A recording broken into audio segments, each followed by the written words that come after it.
continuar. Y vamos a dar un pasito pa'lante. Un pasito pa'lante. Vamos a meternos un poco en el mensaje y experiencia de las bienaventuranzas. Las bienaventuranzas.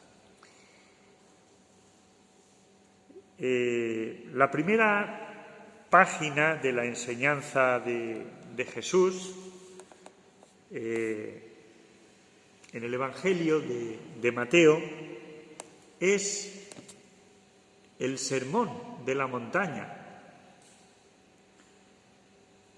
Este sermón lo leemos en Mateo 5 al 7 y en Lucas 6 del 20 al 49.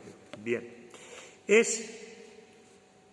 se le denomina la constitución o regla fundamental del reino. Los fundadores, inmediatamente las constituciones, ¿no? ¿Sí o no? Las constituciones. Ahí está Santa María Josefa, ahí con las constituciones. Ahí tenéis un cuadro precioso. Pues también en el Evangelio tenemos la Constitución. La Constitución o regla fundamental del reino. Al sermón le precede algo muy importante que hay que tener en cuenta si se quiere entender correctamente ese sermón, toda la enseñanza de Jesús. Es decir, la proclamación y aceptación del acontecimiento pascual. Es una llamada a la interioridad, a la madurez en el Evangelio.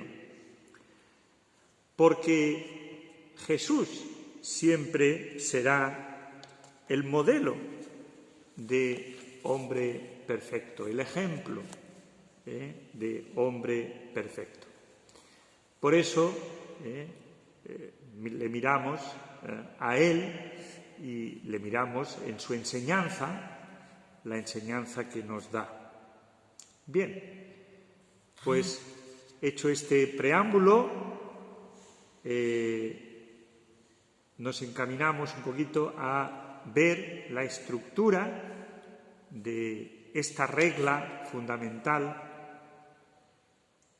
que constituye las bienaventuranzas. Vamos a intentar acercarnos un poquito. En primer lugar, la distribución temática nos la da Mateo 5:20. Nos dice: yo os digo que si vuestra justicia no supera la de los escribas y fariseos, no entraréis en el reino de los cielos. Bueno, pues ese es un poco el marco en donde nos ubicamos, donde nos situamos.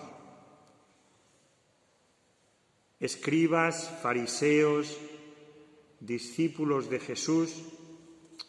Por tanto, ahí tenemos reflejada, puesta de manifiesto, la espiritualidad del sermón. Una espiritualidad que atañe a todas las situaciones de la vida del discípulo, tanto a nivel personal como a nivel comunitario. Bien, se han hecho algunas interpretaciones. Por ejemplo, se habla del sermón de la montaña desde la espiritualidad de la obediencia. Obedece a la palabra de Dios y conseguirás la vida. Es una interpretación. Obedece y tendrás vida. Una obediencia entendida desde la cruz, que se entrelaza con la verdad del Evangelio y la decisión humana libre. Ahí tienes el Evangelio. Tú, desde tu libertad, procura obedecer. Sería una interpretación de este sermón. Otra interpretación que no se contrapone a esta de la obediencia es lo que se ha venido a llamar la espiritualidad del entretanto. Entretanto, es decir, realizar la salvación en un intervalo del ya, pero todavía no. Ya, pero todavía no. Invitaría esta orientación a la comprensión escatológica del sermón, en el sentido de que Jesús ya ha realizado la salvación, pero esa salvación todavía no se ha consumado, no ha llegado a la consumación. En este paréntesis, por tanto, en este entretanto, entre la salvación que ya se ha realizado, pero que todavía no ha llegado a su consumación, hay un entretanto. En este paréntesis, entre su primera y última venida, es el tiempo en el que tenemos que vivir esta enseñanza de Jesús, el sermón, como en una situación o de una forma marcada, pues, por la provisionalidad. Vivimos en un entretanto, en una provisionalidad, como extranjeros en país extraño, pero comprometidos. La conjunción de las dos orientaciones, la orientación de la obediencia, la orientación del entretanto, pues de alguna manera nos da pues la verdadera perspectiva. Todo ello unido a la presencia del querigma, que ya hemos podido contemplar, nos daría la verdadera perspectiva y la clave interpretativa del sermón. Tenemos ya una clave interpretativa que nos ayuda a adentrarnos en él.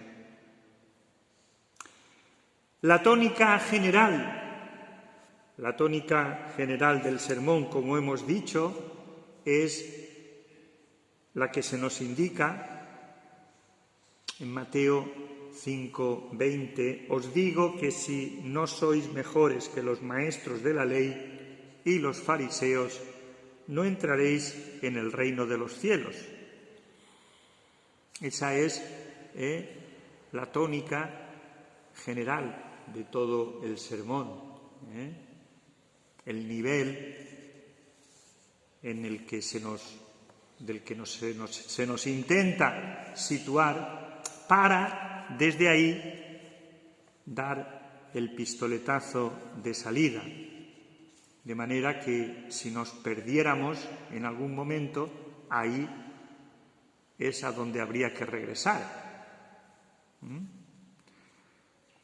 La justicia de los maestros de la ley,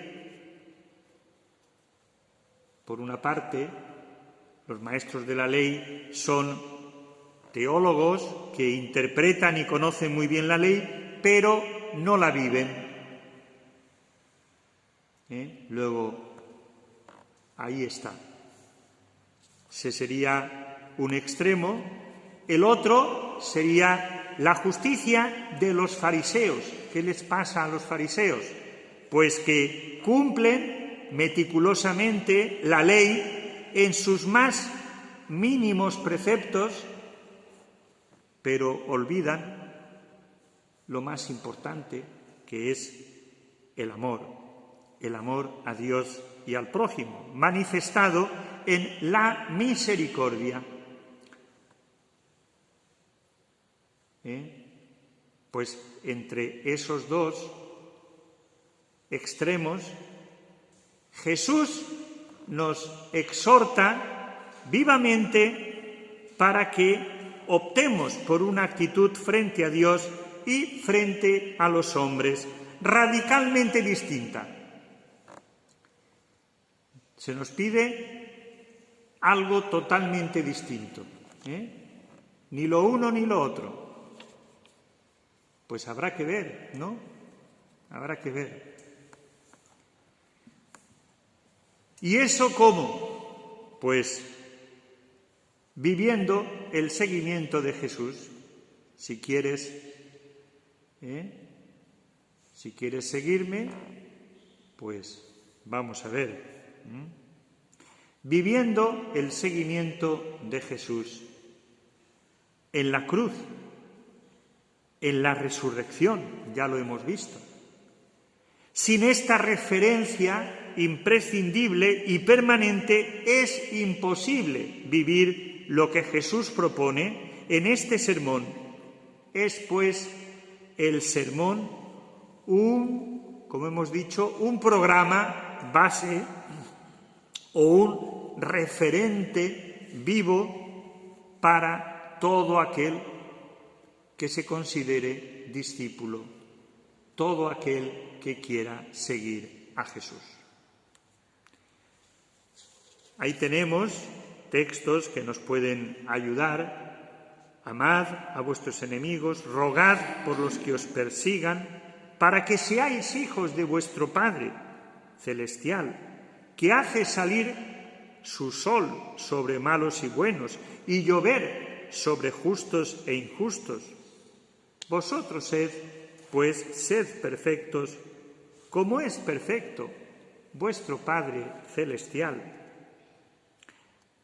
En la versión de Mateo, en la versión de Lucas cambia un poquito y dice: sed compasivos, como vuestro Padre celestial es compasivo. Esto nos indica también, tanto el uno como el otro nos iluminan, ¿no? La perfección, la compasión, bueno, pues se equiparan. También en Mateo 6:1, estad atentos, lo que ya hemos dicho, a no hacer vuestra justicia delante de los hombres para que os vean.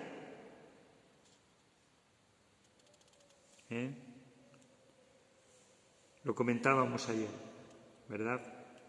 Estad atentos a no hacer vuestra justicia delante de los hombres para que os vean. De otra manera, no tendréis recompensa ante vuestro Padre que está en los cielos.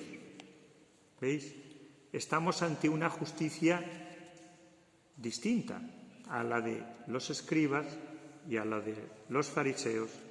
Cuando des limosna, no sepa tu izquierda lo que hace la derecha, para que tu limosna sea oculta, y el Padre que ve lo oculto te premiará.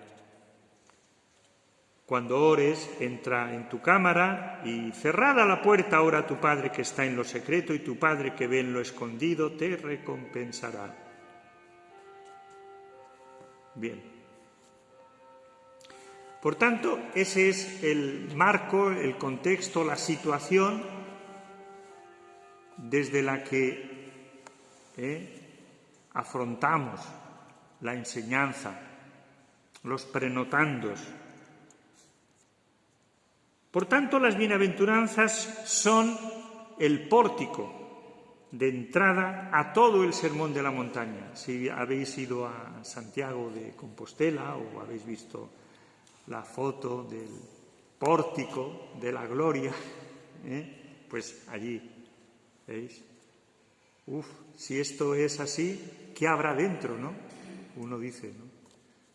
Si el pórtico es tan maravilloso, ¿cómo será el interior? Bueno, pues las bienaventuranzas son el pórtico de entrada al sermón de la montaña y a todo el Evangelio.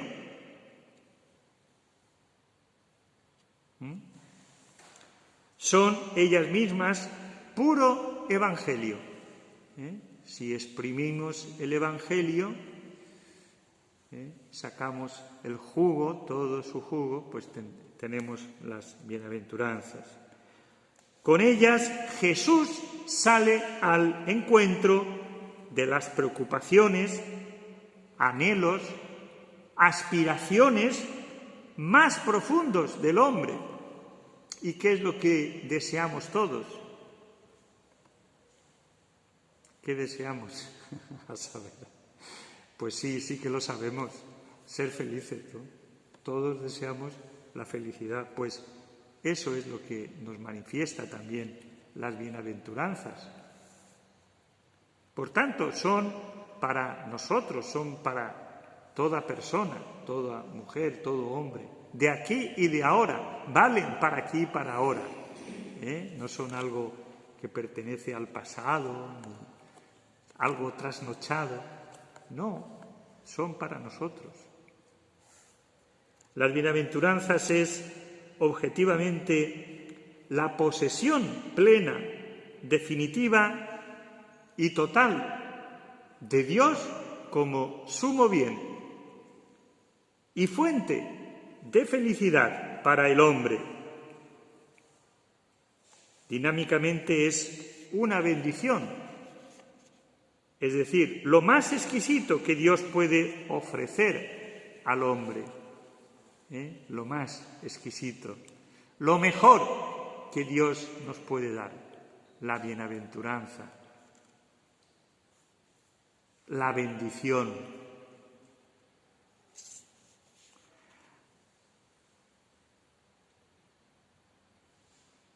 Es, por tanto, la expresión máxima de su cercanía salvadora. Como llaman algunos, es una congratulación, una palabra también, una congratulación, podríamos decir, como una felicitación. Dios que te desea, te felicita. Que seas feliz, que puedas ser feliz.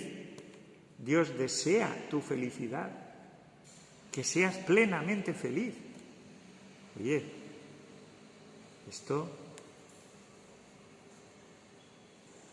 anima, ¿no? Y esa felicidad se dirige a los pobres, a los afligidos, a los hambrientos, etcétera, etcétera. Porque Jesús sabe que el Padre vela por ellos. El Padre vela por los pobres, vela por los perseguidos, vela por los afligidos y misericordiosos. Bien, las bienaventuranzas son evidentemente, para vivirlas, ¿dónde? ¿En el cielo? No, en la tierra. Son para vivirlas en la tierra, aquí. En la etapa de la peregrinación por este mundo. En la etapa definitiva del reino, en la casa del Padre, ya no hay pobres. No hay afligidos, no hay hambrientos, no hay perseguidos. Luego, son un anticipo, una primicia de la plenitud de felicidad que disfrutarán los hombres en el cielo. Esa felicidad se anticipa, se nos da, ya se nos se nos hace presente. Son, por tanto, congratulaciones de Jesús y no son una teoría más o menos estructurada. Solo se percibe su sentido y se puede disfrutar su contenido en la medida en que Jesús es creído, es aceptado y experimentado como centro de referencia y fuente del vivir de los hombres. Algo para aquí y para ahora. Algo que nos viene como anillo al dedo, podríamos decir, como anillo al dedo. Algunas bienaventuranzas describen una situación, es decir, describen a personas que se encuentran en esa situación. Son bienaventuranzas que describen esa situación porque hacen referencia a personas que están en una determinada situación de la que habla el texto, pero en contra de su voluntad. Es decir, han llegado a esa situación bien por la violencia de los poderosos, bien por la injusticia, bien por las coacciones, por las vejaciones humanas. Pues bien, Jesús se congratula, se une, se solidariza, podríamos decir también, con todas esas personas que desde el punto de vista humano no tienen motivos para ser felices. Todos esos que humanamente diríamos no tienen ningún motivo para ser feliz. Jesús se congratula con ellos. Pero Dios, a través de Jesús, les revela que a Él sí le interesan, son importantes para Dios, los ama entrañablemente, aunque a los ojos humanos esto no se perciba. Ya vamos un poquito entreviendo, ¿no? La felicidad, esa felicidad. Dios son interesantes, Dios se interesa por ellos. Los ama entrañablemente, no de cualquier manera, entrañablemente. Y ahí, por tanto, ya ahí por ahí apunta un poco ese motivo de felicidad. Esa es la originalidad de las bienaventuranzas proclamadas por Jesús. ¿Son originales o no lo son? Sí que lo son, claro que lo son. Pues estas bienaventuranzas son comunes a Mateo y a Lucas con algunas diferencias. Las que hemos denominado de situación, o las que describen una situación, más que de situación, describen una situación. Pero hay también otras que describen unas actitudes, es decir, se refieren a personas que optan por determinadas actitudes evangélicas positivas y voluntariamente asumidas. Con estas personas Jesús se congratula,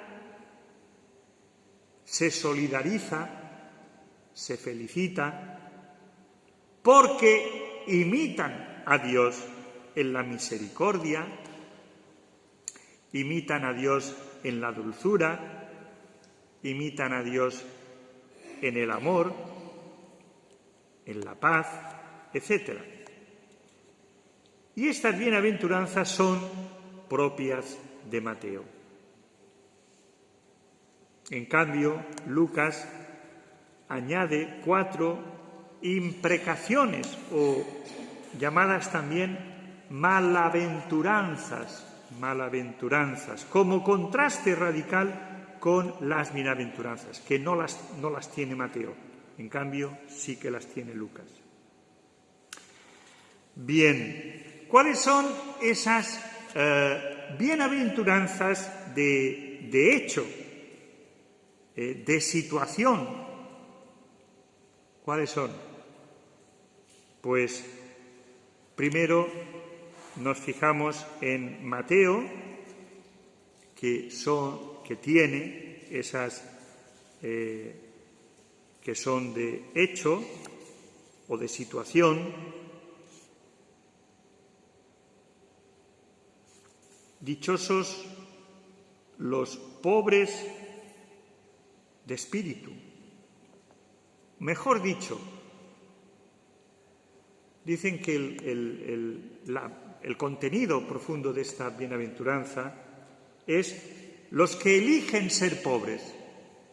Dichosos los que eligen ser pobres, porque esos tienen a Dios por Rey.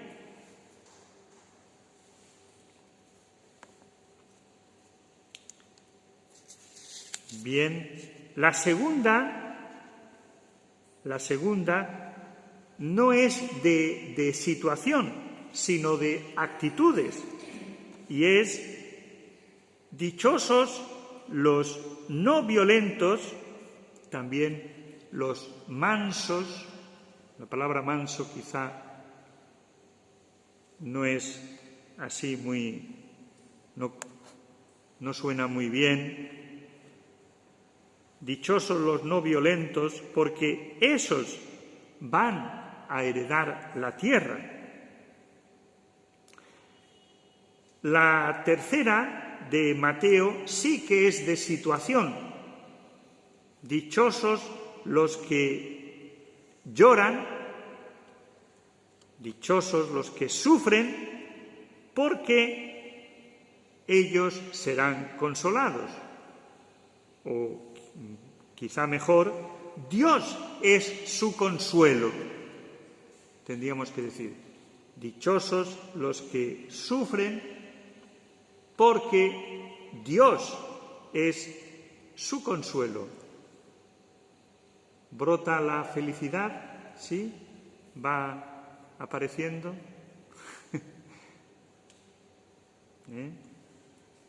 La cuarta es de situación y pertenece también a Mateo. Dichosos los que tienen hambre y sed de justicia, porque Dios los saciará. Tienes hambre, Dios te saciará. Dichosos los que tienen hambre y sed de ser justos, se traduce también, de ser justos, los que tienen hambre y sed de ser justos. Dios, porque Dios los saciará. La quinta es también de Mateo, pero es de actitud. Dichosos los misericordiosos, porque Dios tendrá misericordia de ellos. Normalmente leemos alcanzarán misericordia. Una traducción mejor sería porque Dios tendrá misericordia de ellos. ¿Veis cómo va apareciendo esa felicidad? La sexta también es de actitud, de los que optan por aptitudes evangélicas positivas, voluntariamente asumidas, como hemos dicho. Dichosos, normalmente decimos, Dichosos los limpios de corazón, porque vivirán en la amistad y cercanía de Dios. Hay una traducción muy bonita que dice: dichosos los liberados en su interior. ¿Qué os gusta más? ¿Qué os parece mejor? ¿Los limpios de corazón o los liberados en su interior? Pues es lo mismo. Los liberados en su interior, en su interioridad. Ser limpio de corazón es estar libre en tu interior, libre para amar. Ya explicábamos ayer la libertad que Cristo nos da.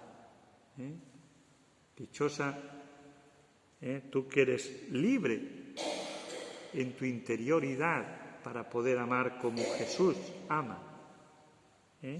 Porque vivirán en la amistad y la cercanía de Dios. Verán a Dios, decimos normalmente. Ver a Dios sería vivir en su amistad, en su cercanía.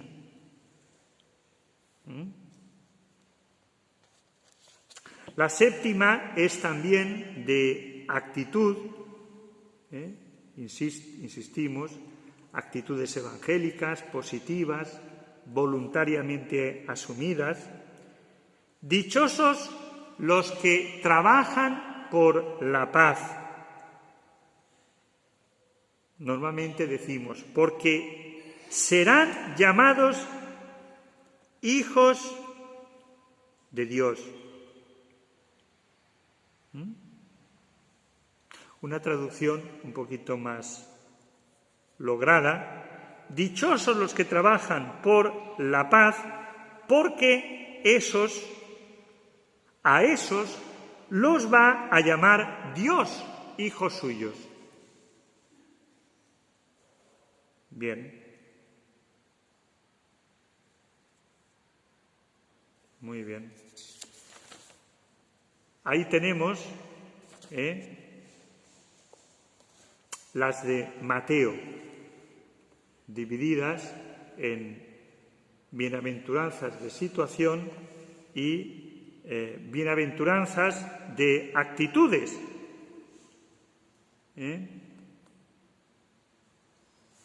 Las de Lucas, pues en parte coinciden, pero están más reducidas. Dichosos vosotros, los pobres, porque tenéis a Dios por Rey. Dichosos los que ahora pasáis hambre, porque Dios os saciará. Dichosos los que ahora lloráis, porque vais a reír.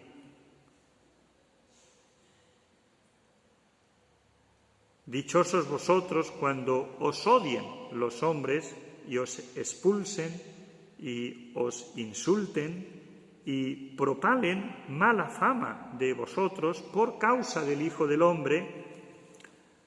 Alegraos y saltad de gozo, mirad que os va a dar Dios una gran recompensa, porque así es como los padres de estos trataban a los profetas.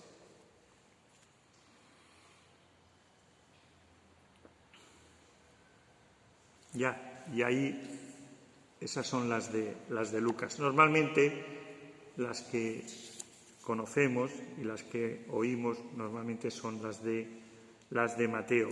Y luego, como hemos dicho, Lucas reduce el número, pero añade las imprecaciones o malaventuranzas.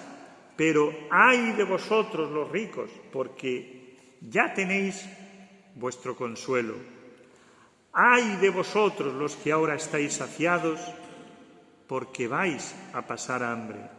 Ay de los que ahora reís, porque vais a lamentaros y a llorar. Ay si todo el mundo habla bien de vosotros. porque así es como los padres de estos trataban a los falsos profetas.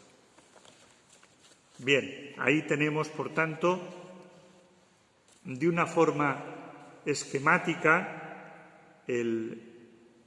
las bienaventuranzas de Mateo y de Lucas, más esas imprecaciones o malaventuranzas que añade Lucas.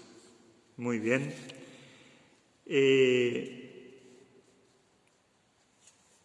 Tenemos también unas claves, podríamos estimar unas claves de interpretación. Por una parte, una mirada al pasado las ha proclamado el Jesús del que ya conocemos por sus actitudes vitales, por su comportamiento en todos los aspectos de la vida humana, menos en el pecado, y por el querigma o proclamación y anuncio de su muerte y resurrección, y aceptado por el hombre.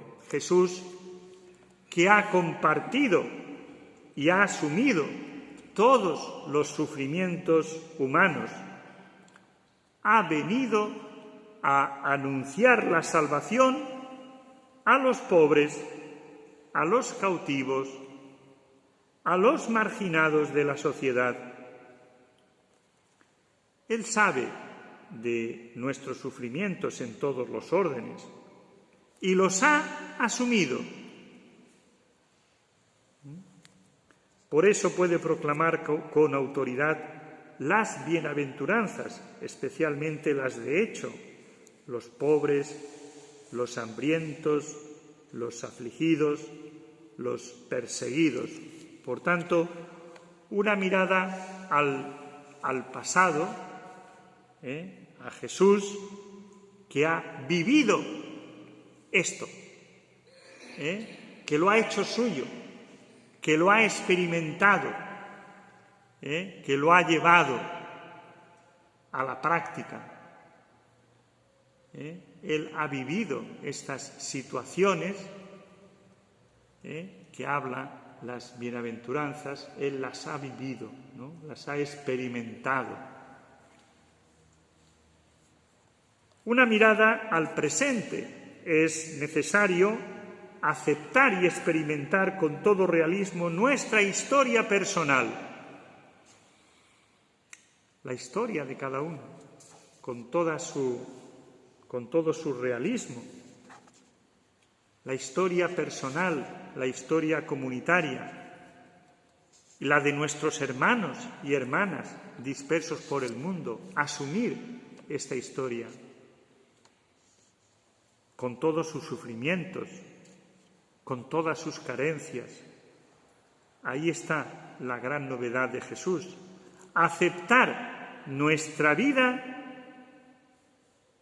de consagrados, de consagradas, ya por el bautismo, Ojo, ya fuimos consagrados en el bautismo.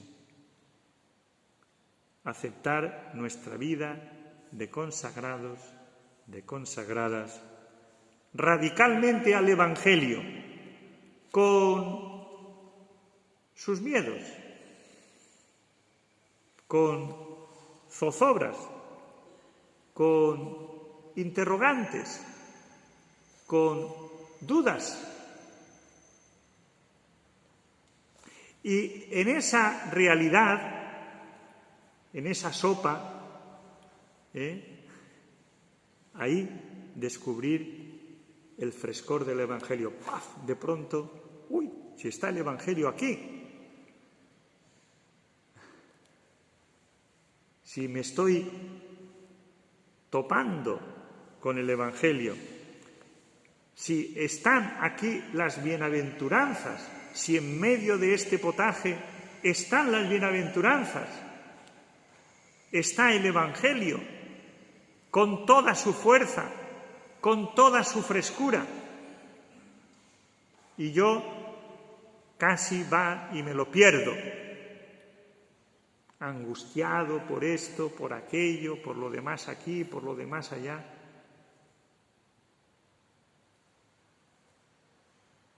Este mensaje nos alcanza especialmente a nosotros, que nos planteamos no pocos interrogantes sobre nuestro presente, sobre nuestro futuro, qué va a pasar, qué va a ser de nosotros. Jesús sale al paso de nuestras vidas y nos anuncia que es posible vivir felices. ¿Sí? En la aceptación sincera y sin recortes del Evangelio, que todo consiste en aceptar de forma sincera y sin recortes el Evangelio. Jesús sabe también que el mundo necesita y espera testigos de la verdadera alegría y felicidad en medio de todos los avatares. Y solo Él puede ofrecerlo plenamente. Bueno, pues ahí tenemos también una clave importante de cara al presente, de cara al aquí y a la ahora. Vivir el Evangelio en medio de nuestra situación, en medio de nuestro entorno social, en medio de nuestro trabajo, de nuestras idas y venidas, de nuestros dolores, de nuestras enfermedades, de nuestras alegrías, tristezas. Una mirada, por tanto, al presente y una mirada también al futuro. Jesús abre para el hombre caminos de una gran esperanza que nunca defraudará y que engendra el auténtico gozo. Alegres en la esperanza. Leemos en Romanos 12:12. Y esta esperanza no es un sueño, no es una quimera, porque depende del poder bienhechor de Dios. La esperanza está acompañada por la fortaleza, la paciencia, la perseverancia, la audacia, la longanimidad, el arrojo. Una esperanza que cuenta con la ayuda de Dios, totalmente, por una parte, y que comparte radicalmente al hombre por la otra. Compromete radicalmente al hombre por la otra parte. Por una parte cuenta con la ayuda de Dios, por otra parte compromete al hombre. Como si todo dependiera de Dios y a la vez todo dependiera de nosotros. Las bienaventuranzas nos lanzan hacia ese futuro novedoso en el que Dios está presente, donde Él está actuante,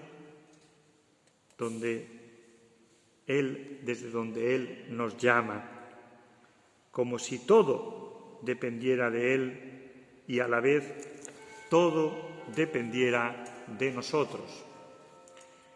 Un poco también las claves de interpretación de este mensaje de las bienaventuranzas. Bien, como hemos dicho, las bienaventuranzas no son solamente las que hemos dicho. Cuando hablamos de las bienaventuranzas es cierto que hablamos de esas que hemos comentado de Mateo, de esas que hemos comentado de Lucas, pero ¿cuántas son las bienaventuranzas? Pues muchas. Además de esas de Mateo y de Lucas, pues leemos en en el Nuevo Testamento algunas más.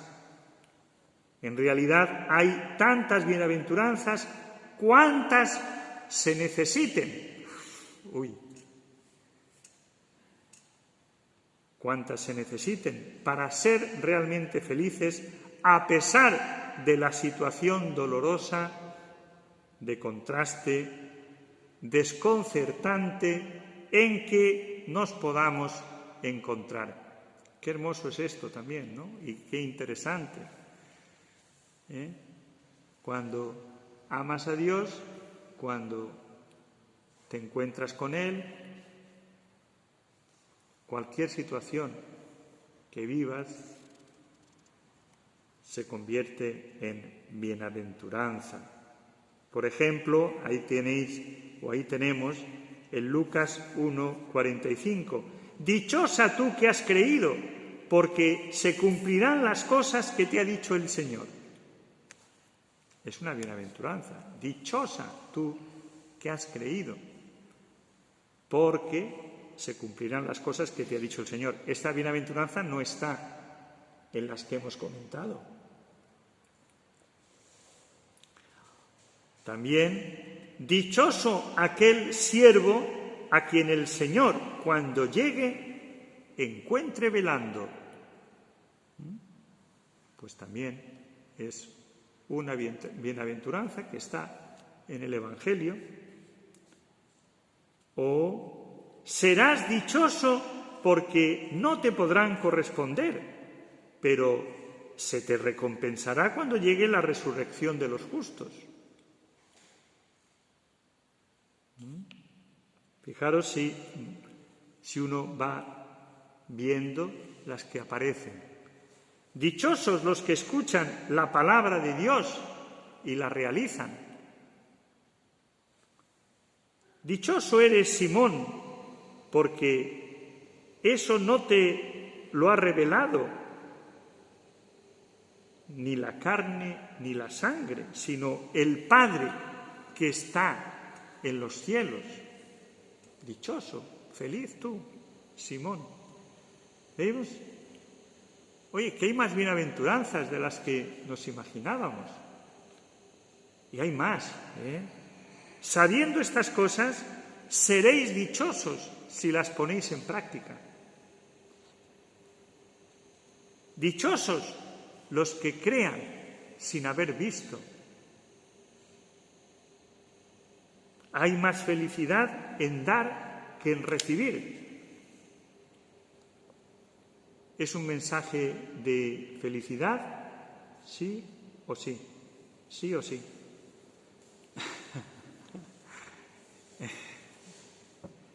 ¿Es un mensaje de alegría? Sí o sí. Y además de los relatos evangélicos, pues también, fuera de los relatos evangélicos, también en el Apocalipsis, pues vemos, en el Apocalipsis, ese libro que nos parece tan complicado y tan oscuro y tan difícil. Dichoso el que lea y dichosos los que escuchen este mensaje profético y cumplan lo que está escrito en él. Dichosos desde ahora los muertos. Eso hasta lo cantamos, ¿no? ¿No lo habéis cantado eso alguna vez? Dichosos desde ahora los muertos que mueren en el Señor. De seguro, dice el Espíritu, podrán descansar de sus trabajos porque van acompañados de sus obras. Fijaros en el Apocalipsis si hay bienaventuranzas. Dichosos los que se mantengan vigilantes y conserven sus vestidos, no tendrán que andar desnudos. Dichosos los invitados al banquete de bodas del Cordero. Esta sí que la conocemos bien. Dichosos los elegidos para tomar parte en esta resurrección primera. No tiene sobre ellos poder la segunda muerte. Dichoso el que preste atención a las palabras proféticas de este libro. Dichosos los que lavan sus vestidos para tener derecho al árbol de la vida y poder entrar en la ciudad por sus puertas. Fijaros si hay bienaventuranzas. Podríamos poner más. Podríais inventar cada una bienaventuranza, sin ningún problema. Bueno,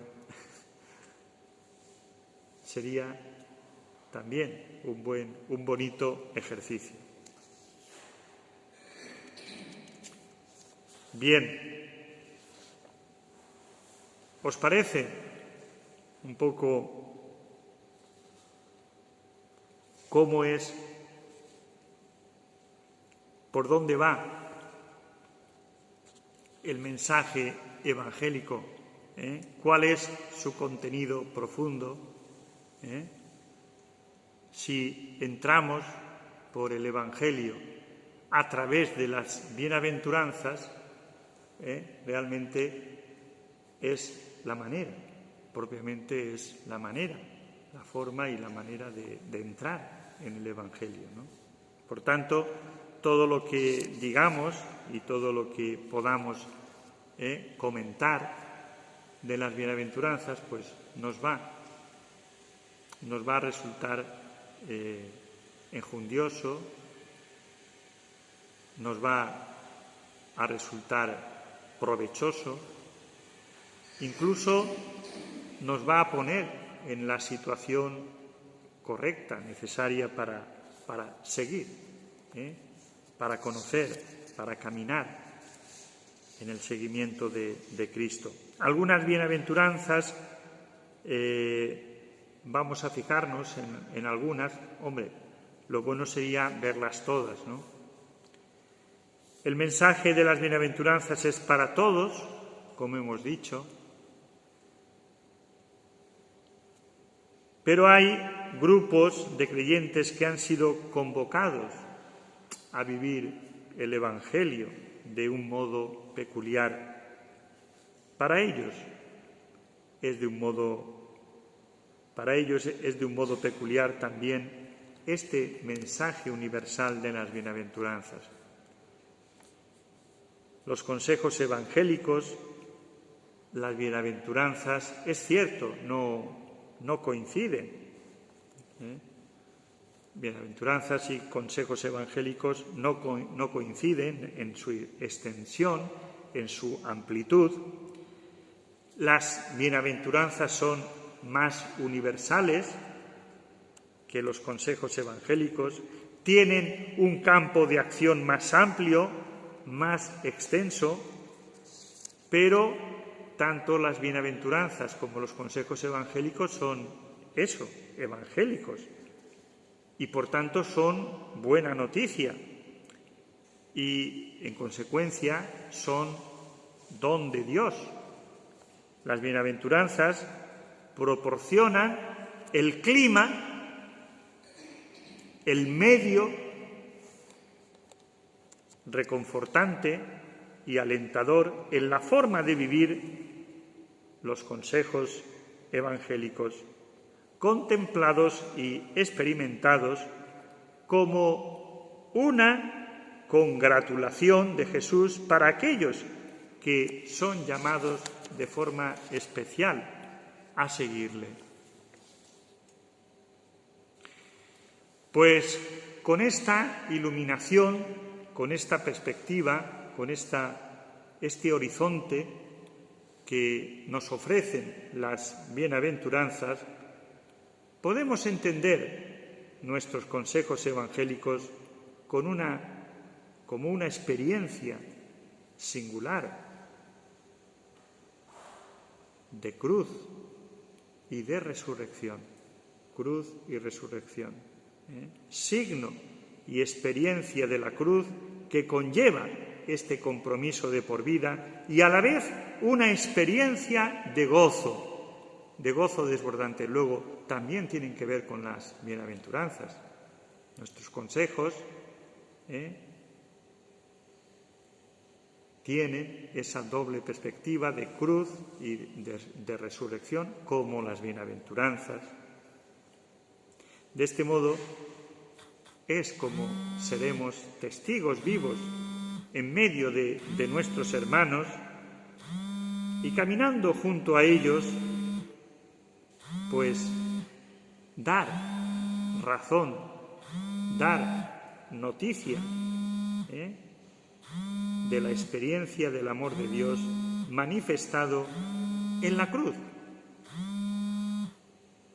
Hemos dicho, hemos repetido ampliamente que en la cruz se manifiesta.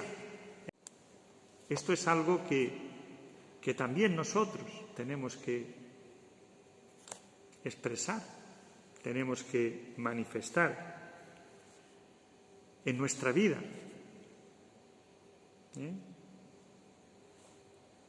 En la cruz de Jesús se manifiesta el amor de Dios, pero en la nuestra también, hemos dicho. En nuestra cruz también se manifiesta el amor de Dios. Si en Cristo se nos invita a ver el amor de Dios, en la cruz se nos invita a ver el amor de Dios manifestado en la cruz, en tu cruz, en mi cruz, en nuestra cruz, también se debe de manifestar ese amor de Dios. Eso por una parte. Y por otra parte, también, pues, la esperanza, la alegría que brota de la resurrección. ¿Dónde está, muerte, tu victoria? ¿Dónde está, muerte, tu aguijón? La cruz no es el final es la resurrección. Participamos también, somos testigos de esa resurrección, de esa esperanza, de esa alegría, en definitiva. Bien, pues hecho este marco, este programa, esta estructura, esta introducción, podríamos ya meternos en las propiamente, si no en todas, en algunas de las bienaventuranzas, ir viendo las bienaventuranzas, cada una, las de Mateo, como hemos dicho. ¿Vale? ¿Os parece? ¿El programa os convence? Bueno, gracias.